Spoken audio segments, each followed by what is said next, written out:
بسم اللہ الرحمن الرحیم۔ وَقُلْنَا یا آدم، اور کہا ہم نے اے آدم، اسکن انتا، ٹھہر تو، وزوجک الجنہ، اور تیری بیوی، الجنہ، جنت میں، اسکن انت وزوجک، ٹھہر تو بھی اور تیری بیوی بھی۔ نیچے لکھا ہے مسکن قلب، اور الجنہ پہ لکھا ہے مسکن بدن۔ بیوی یہ بھی اللہ کی نعمت ہے، اور بیوی وہ ہوتی ہے لتسکنوا الیہا، یہ دل کا سکون ہے اور سکون کا ذریعہ ہے۔ انسان کی خلقت اور طبیعت ایسی ہے کہ انسان کے دل کے لیے اللہ تعالیٰ نے بیوی کو سکون بنایا، اور یہ مقاصد ازدواج میں سے ذکر کیا، اور اللہ نے اپنا انعام یہ ذکر کیا کہ تمہارے لیے بیویاں پیدا کی تمہاری جنس سے، اور تاکہ لتسکنوا الیہا، تاکہ تم ان کی طرف سکون حاصل کرو۔ اس میں کئی چیزیں ہیں۔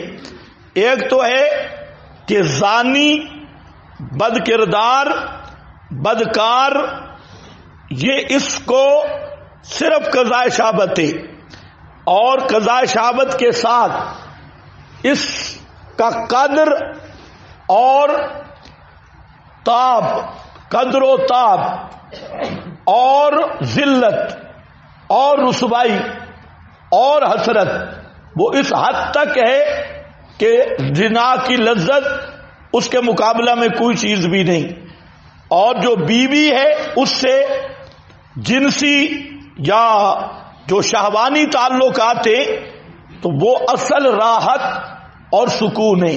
تو لتسکنوا، یہ کام صرف زوجہ سے ہی حاصل ہو سکتا ہے، اس کے علاوہ کوئی بھی محل ہو تو وہ لتسکنوا، سکون اور راحت حاصل نہیں ہو سکتی۔ اس لیے جو بد کردار، زانی وغیرہ وغیرہ، تو وہ لوگ اس حد تک تشویش میں ہوتے ہیں، اگر آپ ان سے بات کریں تو بالکل پاگل گدھے معلوم ہوتے ہیں، ان کا دماغ بھی سیٹ نہیں ہوتا کہ اللہ نے فطرتی سکون کا ذریعہ زوجہ بنائی ہے۔ تو اس لیے یہاں لکھا ہے مسکن قلب، دل کا سکون، تو دل کے سکون کے لیے آدمی کی زوجہ ہی ہے، اور اسی لیے شریعت نے تعدد ازواج، تعدد نکاح کی اجازت دی، اور اس مقصد تھا فحاشی، بے حیائی، عریانی اور ان ساری چیزوں سے بچاؤ، اور تحفظ تھا۔ تو بہرحال یہ کیا تھا؟ اسکن انت وزوجک الجنہ، یہ فطرتی تقاضا ہے۔ پہلے انسان کے ساتھ بیوی بھی پیدا کر دی، زوجوں کا، حوا۔ اب حضرت حوا کہاں پیدا ہوئی،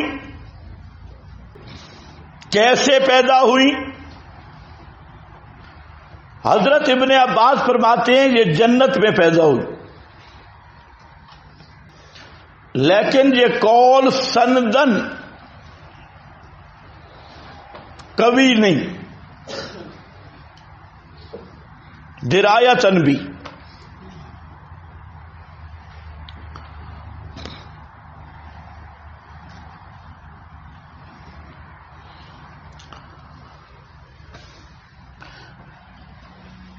تو اس میں بھی بہتر تو توقف ہی ہے۔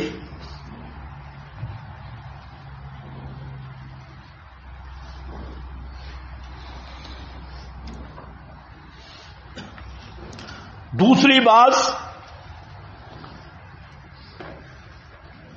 کہ حضرت حوا یہ حضرت آدم کی پسلی سے پیدا ہوئی،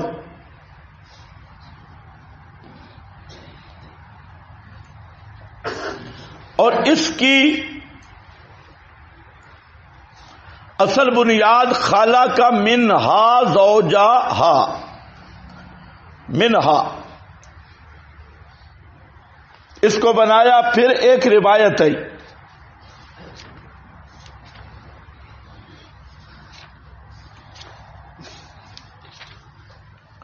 کہ حضرت حوا کو بخاری میں آدم کی پسلی سے پیدا کیا گیا.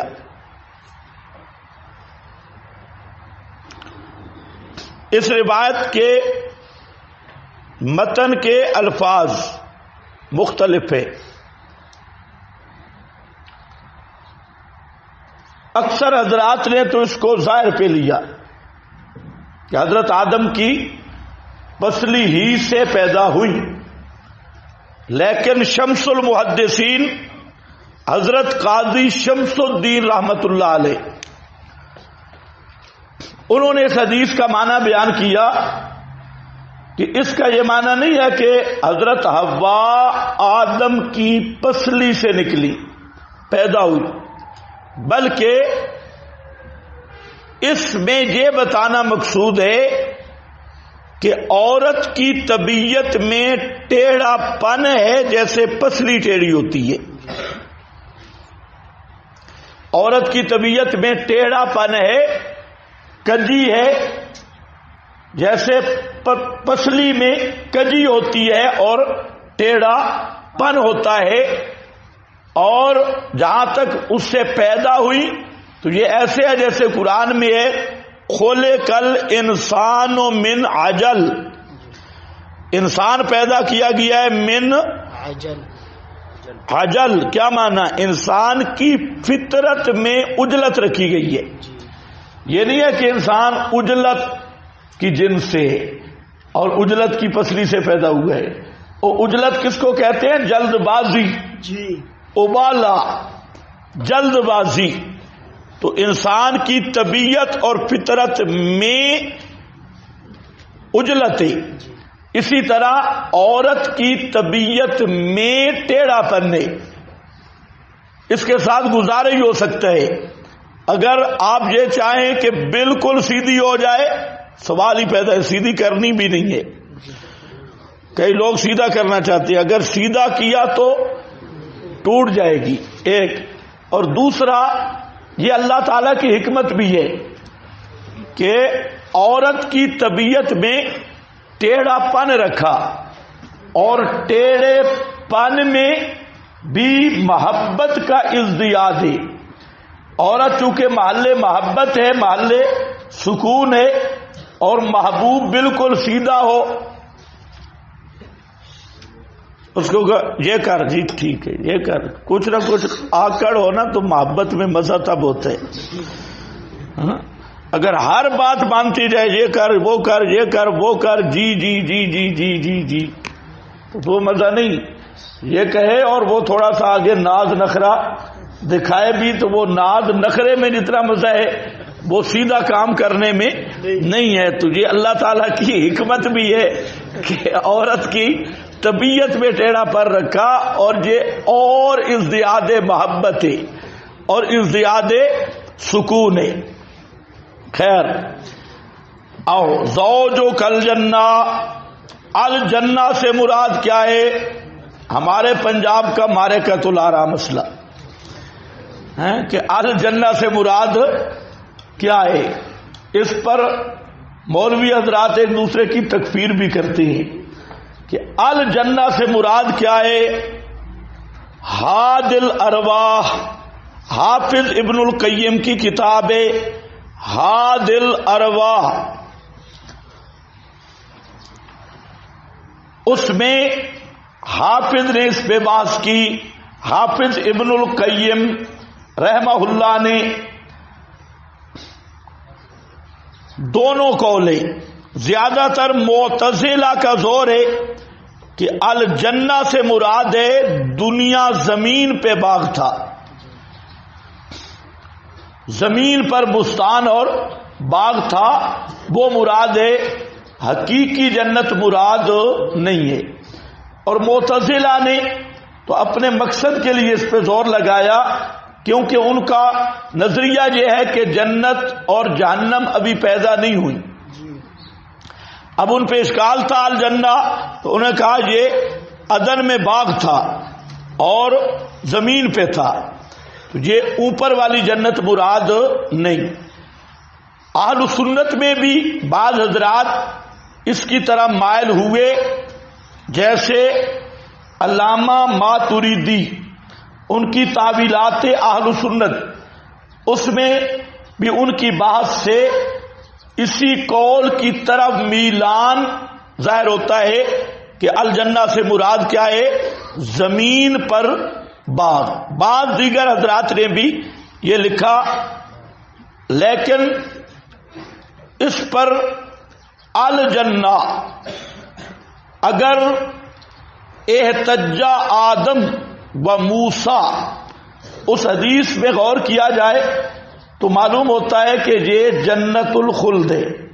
الجنہ وہی حقیقی جنت ہے. اس پر اور بھی بہت سارے شواہد اور قرائن موجود ہیں، اور پھر خود قرآن میں بھی الجنہ معرفہ آیا، اور ماحود معروف جنت وہی ہے جو حقیقی جنت ہے. اگر کوئی باغ شاغ ہو تو اس کے لیے قرینہ ضروری ہے. تو الجنہ قرآن پاک میں معرب باللام وہی ہے جو معروف ہے، اور معروف کیا ہے؟ جنت حقیقی.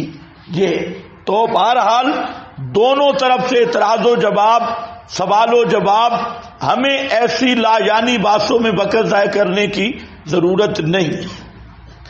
تو ہم یہی سمجھتے ہیں کہ اس جنت سے مراد معروف جنت تھی. اس ظاہر صرف عن ظاہر کی ہمیں کوئی وجہ معقول نہیں ملی، اور ضابطہ یہی ہے کہ النصوص تحمل علی ظواہرہا. اہل سنت کے ہاں یہ ضابطہ ہے کہ نصوص کو ظاہر پہ عمل کیا جائے گا. ہاں اگر صرف عن ظاہر کی کوئی وجہ ہو تو پھر ظاہر کو ہم ترک کر دیں گے، وجہ معقول ہو. لیکن ہمیں کوئی معقول وجہ نہیں ملی. اگر کوئی سمجھتا ہے کہ اس کے پاس کوئی وجہ معقول اور قرینہ ہے تو وہ لائے، ہم غور کریں. ابھی تک ہمیں نہیں پتہ چلا. ہم یہی سمجھتے ہیں کہ یہ الجنہ سے مراد جنت حقیقی ہے. اس پر بودے اعتراضات. اس جنت میں تو قیامت کے بعد جائیں گے جی، تو ہم کہتے ہیں یہ صریح نصوص کے خلاف ہے. ارواح شہداء جنت میں ہے یا نہیں؟ پھر بعد القیامہ جانے کا کیا مطلب؟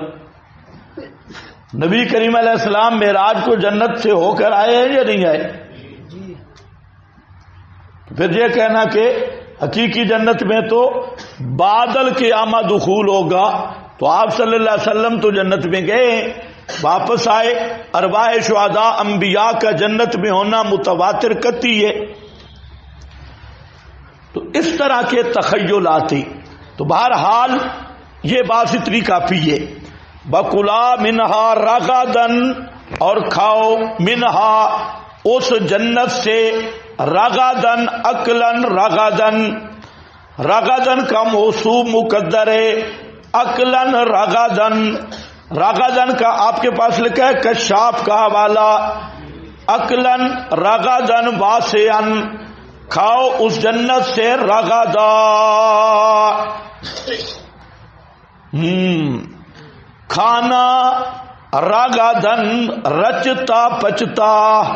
شاہ عبد القادر نے مانا کیا رچتا پچتا، رچتا پچتا، خوب جتنا کھا سکتے ہو. رغدا رچتا پچتا، کھاؤ. حیثو شئتما، جہاں سے چاہو تم دونوں جنت میں رہو. اور رغدن واسعن کثیرا، حیثو شئتما کیفا شئتما، جہاں سے چاہو اور جیسے چاہو. بمتا شئتما باینا شئتما، اور جب چاہو اور جہاں سے چاہو، یہ پوری جنت تمہارے لیے ہے۔ دو ہی میاں بیوی تھے، ہیں ابا آدم اور اماں ہوا، پوری جنت خالی تھی، اور یہ دو ہی، جہاں سے چاہو، جب چاہو، جو چاہو، جتنا چاہو کھاؤ۔ رغدا حیث شئتما ولا تقربا هذه الشجرہ، مت قریب جانا اس درخت کے۔ هذه الشجرہ، یہ ہے جناب امتحان آدم و حوا، آدم اور حوا پر امتحان رکھ لیا، اور یہ بھی اللہ کی حکمت تھی۔ بلا تقربا هذه الشجرہ، مت قریب جانا دونوں اس درخت کے۔ فتکونا من الظالمین، پس ہو جاؤ گے تم نقصان کرنے والوں سے۔ الظالمین کا معنی، ہاں بولو شاباش، الظالمین کا معنی نقصان کرنے والوں سے۔ من الظالمین، ایک معنی مدارک کا لکھا ہے الضارین انفسہم، اپنی جانوں کو نقصان دینے والے، اپنی نفسوں کا نقصان کرنے والے۔ آگے نے تائید علامہ نصفی کی، الضارین انفسہم، یہ مدارک بہت اچھی تفسیر ہے۔ یہ دعا کرو کہ وحدت کے نصاب میں آ جائے۔ مدارک بہت خوب تفسیر ہے، زبردست تفسیر ہے، اور دارالعلوم دیوبند کے نصاب میں بھی مدارک ہے۔ جلالین پتہ نہیں پھر ادھر بھی آ گئی ہے، ہم خوش ہوئے آپ جلالین جانے والی ہے، پھر آ کے پھر آ گئی۔ تو جلالین تو اس استاد سے پڑھنی چاہیے جو قرآن کا ماہر ہو، کیونکہ 3 حصے جلالین الحمدللہ مرجو ہے جی، تو اس کو سارے پڑھاتے ہیں اور ذہن خراب کرتی ہیں۔ مدارک بہت اچھا چلتا ہے، یہ تو نہیں ہے کہ کوئی تفسیر بھی، تو اس کا یہ مطلب نہیں ہے کہ ہر جگہ اچھی ہے۔ تو دوسرا جلالین کی نسبت یہ 100% اچھی ہے مدارک۔ علامہ نصفی بڑا ماہر مدقق حنفی امام ہے، کنز الدقائق کا مصنف ہے۔ آپ کنز کی عبارت سے اندازہ کر لیں کہ پورے سمندر کو لوٹے کوزے میں لے آتا ہے، عبارت اسی طرح مدارک ہے، بہت خوب تفسیر ہے۔ الضارین انفسہم، مدارک اپنے نقصان کرنے والے۔ فتکونا من الظالمین، الشجرہ کیا تھا؟ ابہموا ما ابہم اللہ ورسولہ، ابن عباس کہتے ہیں کہ جس چیز کو اللہ اور اس کے رسول نے تعیین نہیں کی صلی اللہ تعالی علیہ وسلم، تم بھی اپنی طرف سے اس کی تعیین مت کرو۔ اب یہ الشجرہ آیا، کیا درخت ہے؟ بزرگ فرماتے ہیں گندم، تم بھی، تمہارے لیے مقام فکر ہے۔ گندم ایک دانہ کھایا، جنت میں گیا ہوا واپس آ گیا، اور تم تو کئی ٹن کھا جاؤ گے۔ بعض نے کہا جی گندم، بعض نے کہا انجیر، بعض نے کہا فلاں۔ اب ان سے پوچھو تمہارا ماخذ کیا ہے؟ ماخذ کوئی بھی نہیں، اندازہ لگائے، اندازہ، اس لیے اس کی تعیین نہیں۔ التوقف، کوئی درخت تھا، الشجرہ ولا تقربا هذه الشجرہ، اس درخت کے قریب نہ جانا، هذه الشجرہ